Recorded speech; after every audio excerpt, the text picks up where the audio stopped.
If you could just move, that would be awesome. Alright, come in. Come in. Get up there.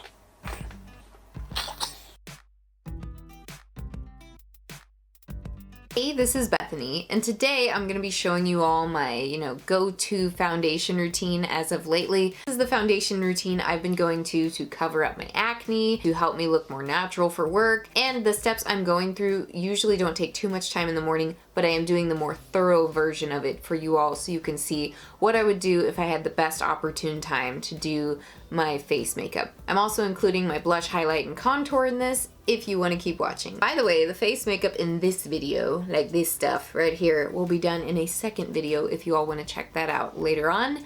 I'll just edit that after this one. Let's go ahead and proceed with my face. So first, let's begin the steps of making my oily complexion less oily. I typically start with the NYX Matte Finish Setting Spray. However, mine is like almost gone. I need to restock. But I'm just gonna, yep, that was the last spray. That was the last spit on my face. It didn't even go on consistently.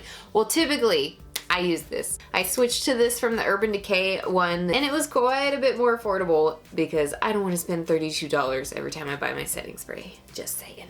Next, I'm gonna be going in with the NYX Hydra Touch Primer. I have already gone through one or two of these. I really love this stuff, and I didn't think I would because I have oily skin. So probably if you're a dry skin person, you're gonna love this even more. But I really do think this does the trick. It goes on and absorbs into the skin like a lotion, and I do think it helps my foundations adhere without looking cakey. So I do recommend it. I just think it's awesome, and I think it's around $10, which is not bad.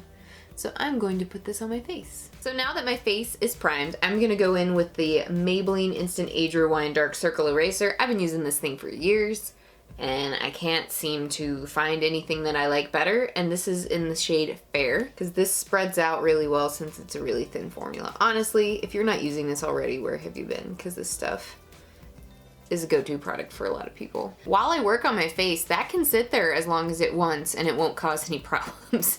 Well, lately, for full coverage, I've been wearing the MAC Studio Fluid Fix Foundation. I really like this one because it goes on, it looks like skin, and it holds up really well throughout the day. And just recently, well, not recently, this whole summer, at my work, I've been outside a lot. That's part of my job. I help customers with their vehicles and I walk them through their technology. So a lot of the time, I'm in the heat. And the true test of whether a foundation is worthwhile to me is whether I look like absolute crap when I get out of the heat. And this is one of the few ones I don't look like absolute crap when I come inside with. What I'm using is the MAC Studio Fix Fluid. It's got 15 SPF in it, and it's in the shade NW10, which is the palest one they make. It's still not quite as pale as I need it to be, though the MAC people will swear up and down it's fine. But I bought a pump for it. I'm gonna go ahead and put one pump out on my hand. And so I use this foundation alongside the NYX Pro Foundation Mixer, and I'll put a drop of that to mix it in on the back of my hand. But NYX, if you have a deep skin tone, they have one of these for that as well too, if you need to make foundations darker. So this is my go-to product right now for making foundations work for me, and I'm just so happy it exists. Where was it when I was in high school? So I'm gonna go ahead and mix this in with my hand and get it a lot paler. So this is the Tarte Kabuki brush for your face. I've been using this thing, and it is my new favorite face brush ever. I'm pretty sure it beats out any dense kabuki type brush or anything for putting on foundation I've ever used. So I'll touch my finger to the top of it. It's okay as long as you have clean fingers, but if they're dirty, not really a good idea to put all that bacteria in it. I wash this every morning, by the way, just to fight acne. And then I take a little bit and put it in the brush as well, and then I blot into the area that I'm going to work on. Then I start working like little circled swipes outward from the face.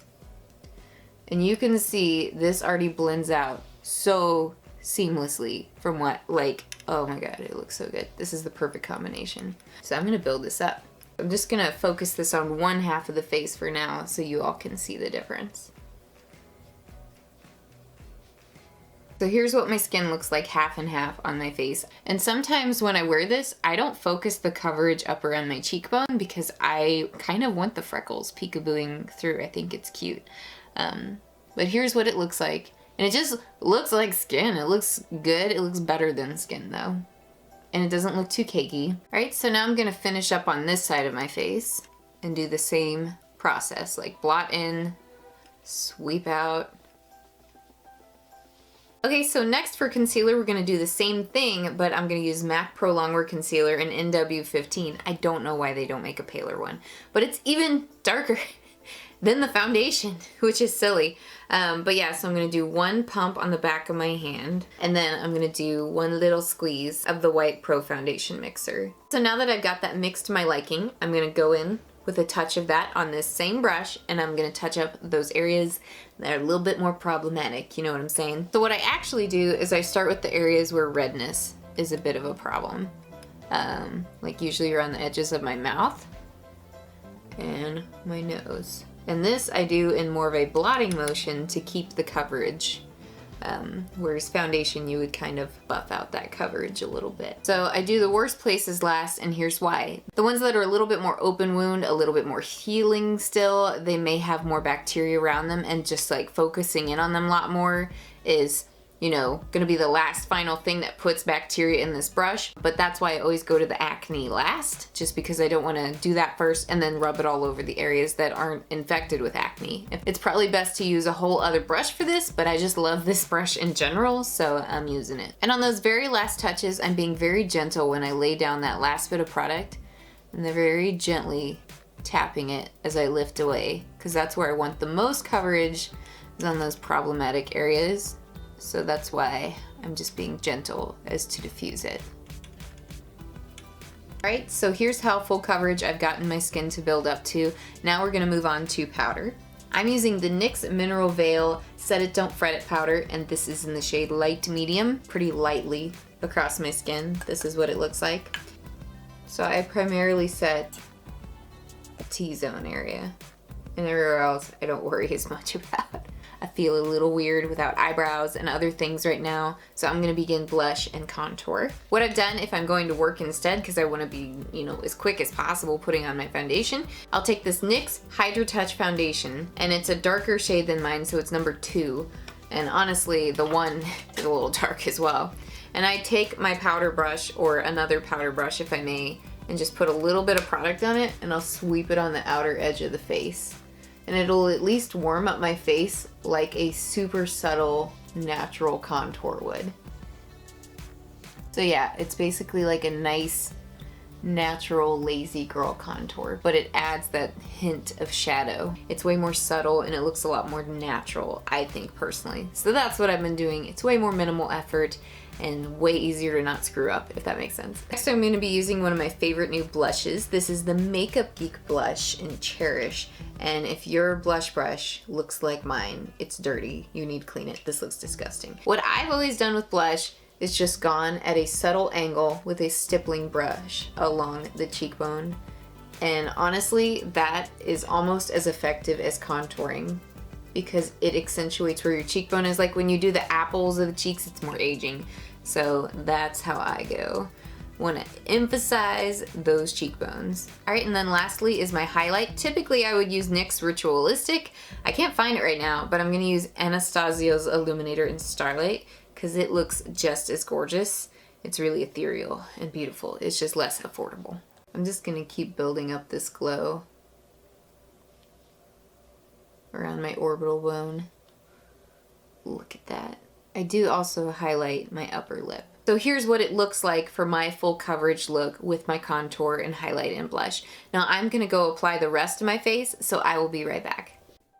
That is my finished foundation routine, including my contour and highlight. This is generally what I go for most days, especially if I have the time. So I want a good amount of coverage, especially because, you know, I've got acne, I'm oily skinned, and I just want to look, you know, youthful, and I want a little bit of that dew on my cheekbones, but not too much everywhere. Anyhow, this is my finished foundation routine along with contour and highlight. If you would like to request more routine type videos from me, let me know. Actually, if you have any requests in general, let me know. I've been pretty preoccupied with the NYX Face Awards for months, so it'll feel nice to get like a fresh request from you all and get a better idea of what all you all are wanting from me. Keep in mind that I do want to do creative looks as well, so if you have specific ones like Halloween related or character related, let me know. So yeah, I hope you all enjoyed this video. If you did and you want to see more of my creative looks, please go follow me on my Instagram, which I will list below. If you want to see me goofing off in my regular life, follow me on Snapchat. Like, I promise, don't have high expectations, I'm weird. So yeah, I hope you all are having a great day, and I will see you next time. Bye. Alright, bub. How does the background look to you? Is it to your specification or not?